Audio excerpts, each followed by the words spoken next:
ladies. Good to see you. Good morning. Good morning.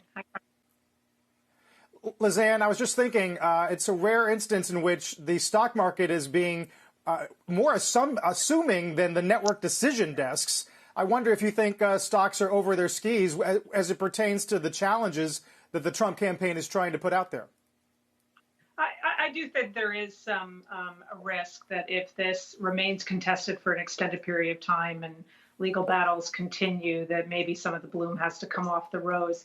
I do think, though, a lot of the strength that we're seeing, which clearly has ties to the perception, maybe that the market, however you define that, is calculating the ultimate results of the election and divided government less likely for major policy changes, especially on the tax front and specific to capital gains. I think that's tied to why there's some buying pressure. But I also think a lot of it is just the aftermath of a corrective phase that ended last week with the worst week since March. And that's the pattern we've really been seeing since June, where you get these pullbacks, they're condensed in time, you get oversold, and then you sort of kick the market back into gear, in some cases simply due to sentiment and technical. So I think that's a bit of play as well.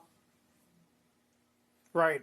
Interesting. Looking at some charts, Valerie, early September and then mid-October, and now we're trying to get back to that area that's been a bit of a area of resistance. I wonder what odds you'd give the market at busting through if, in fact, its dream of a low tax, low regulatory environment comes to fruition. Right. I would tend to agree that the likelihood of having a mixed government is really what people are looking at now, which does mean that we'll probably have more perhaps regulatory action, but very little in the way of legislative change. I think that people are still focused on whether or not we will have fiscal stimulus following the resolution of the election, and that will be critically important, I think, for market sentiment.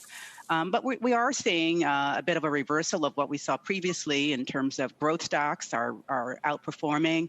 Value had a brief rally. So I think it's important for investors to remain diversified and to think about their portfolios over a longer term time horizon, because ultimately the election will be resolved. And then we'll have to look at some of the underlying fundamentals, monetary policy, and the state of the economy in face of the COVID pandemic. Yeah, I'm glad you mentioned that. I mean, Lizanne, let me come to you on the COVID pandemic, because it's not getting any better. In fact, it's getting worse right now. 109,000 new cases yesterday in the U.S., 41,000 in France, and we can go on. The reacceleration continues. And the prospect that we may not get as much aid, perhaps, if Biden is in the presidency, but the Senate remains in Republican control.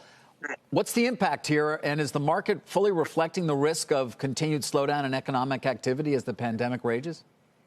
So I'm not sure the market has reflected the potential slowdown in economic activity, and I think that would likely happen even absent any kind of mandated shutdowns, either at the federal level or the local level. I think human behavior tends to kick in when there is that fear factor. What I think is still unsure is what the calculus is now on the part of both sides. Let's assume we end up with a divided government. Does that harden the stance on both sides that we saw in play when the current fiscal relief package was being negotiated?